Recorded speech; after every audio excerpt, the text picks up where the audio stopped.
Hey everyone, Ariel Adams with aBlogtoWatch. Please subscribe to our videos on YouTube and like this video if you find it useful.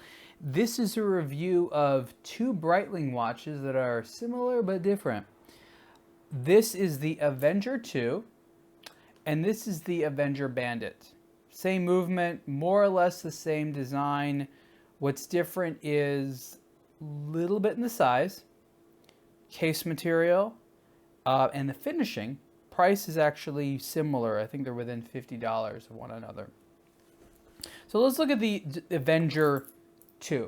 This watch is actually strikingly similar to the Colt automatic chronograph that I don't think has this exact black dial, but is really, really hard to tell the difference. So if you know Breitling very well, you'd be like, oh yeah, of course that's the Colt, or oh yeah, of course that's the Avenger.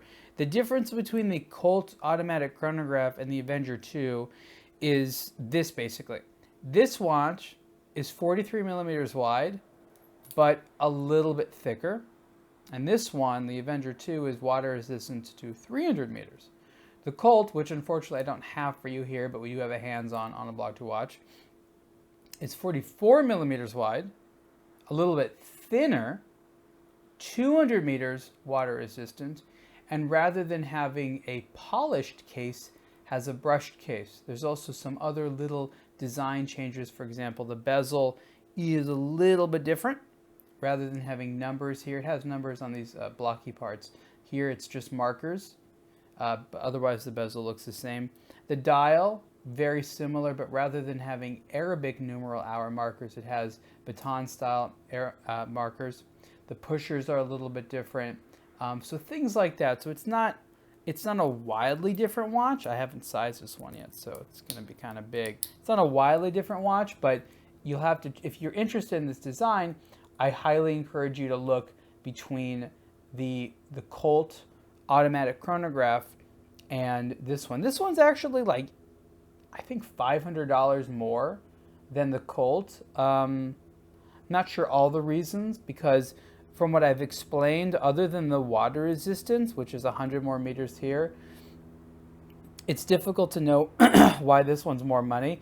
It's entirely possible that the polished case and bracelet cost a little bit more. I don't know.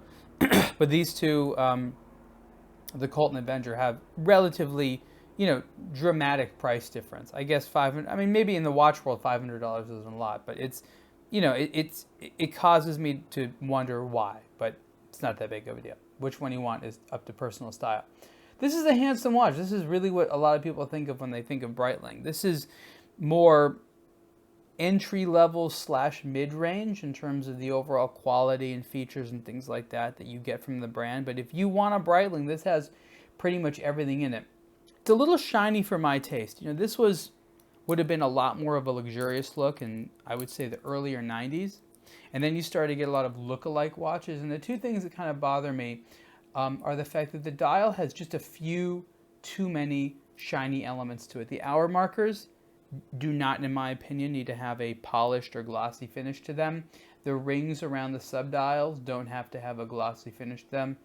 The hands can have a glossy finish, but I think that there's just a little bit too much gloss. And if there is gloss, I think those elements should be perfectly flat, like diamond cut flat, where these ones are slightly rounded. Movement is a Swiss Adagio 7750.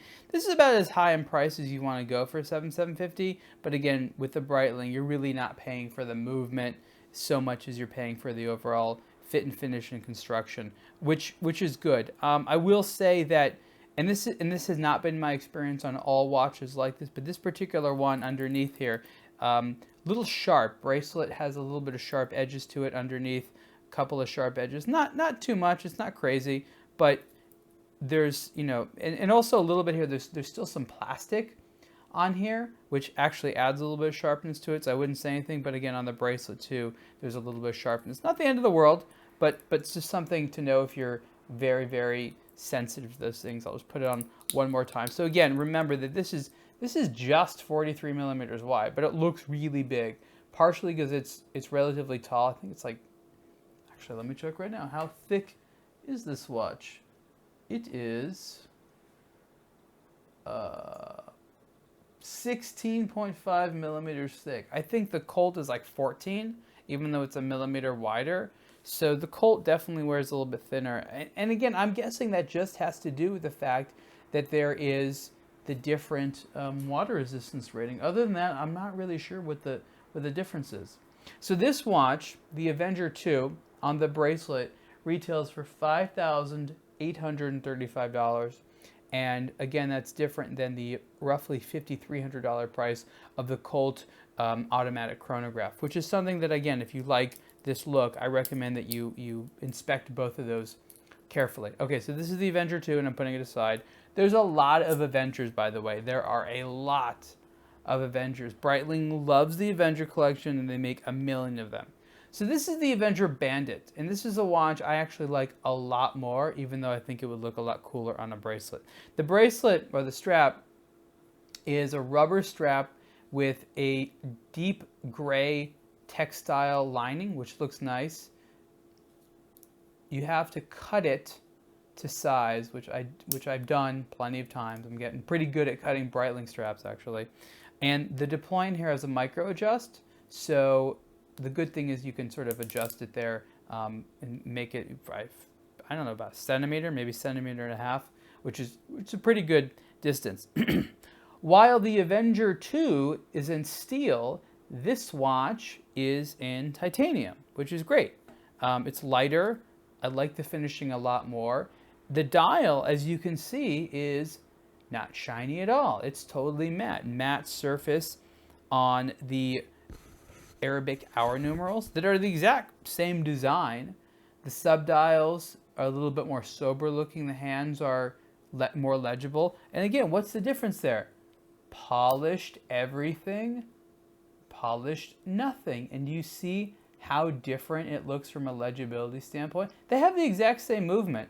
And the dial design, except for this one being a tiny bit bigger because the case is 2 millimeters bigger, is essentially the exact same thing. This one doesn't have colored subdials, this one does. But I just think it's important to show how different finishing can change the look of a watch. So let's put the Avenger Bandit on the wrist. Again, this is titanium, so you got to be careful with it or it'll scratch like a mofo, which is titanium. It's fun to be careful with titanium. This actually still has little plastic protectors on here, so just in case you were wondering, like, what the hell is that? It's like little plastic protectors that you'd peel off, or you wouldn't peel off. Maybe you could just coat it with these, and it'll add scratch protection. Like, you know, like those vinyl wraps for a car. They need to have those for watches. You know, this is what's interesting about this is like a very signature Breitling case, and you really get this signature Breitling bezel. No one really does this. You don't really know how cool these are until you have one. It's just a neat looking bezel. I always used to wonder, like, what's the point? Why are there like these 4 larger sections on the corners? It's just neat looking. I'm sure they were inspired by something, but overall, it's a handsome look. Super military, that stencil font. The overall thing just sort of says, like, I do military vehicles, but I do it in a classy way. I'm not even sure what that means, but that's basically the sort of feeling you get from a watch like this. And you can actually see, because I think this one it's a little bit wider. I don't think it's actually as thick. You know what? Let me check. I have all the details in front of me here. Let me see here. Come on, Bandit. How thick are you? All right, that sounds weird. 16.45. So is that the same as the Avenger II? Now I'm curious. That's so weird. Okay, so this watch is like, okay, so this is 16.5 millimeters thick.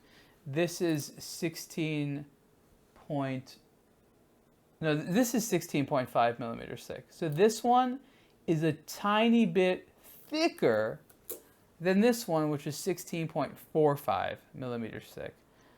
I do not understand these little differences. I find them amusing, but I do not understand them. On this strap, I find this to be very comfortable.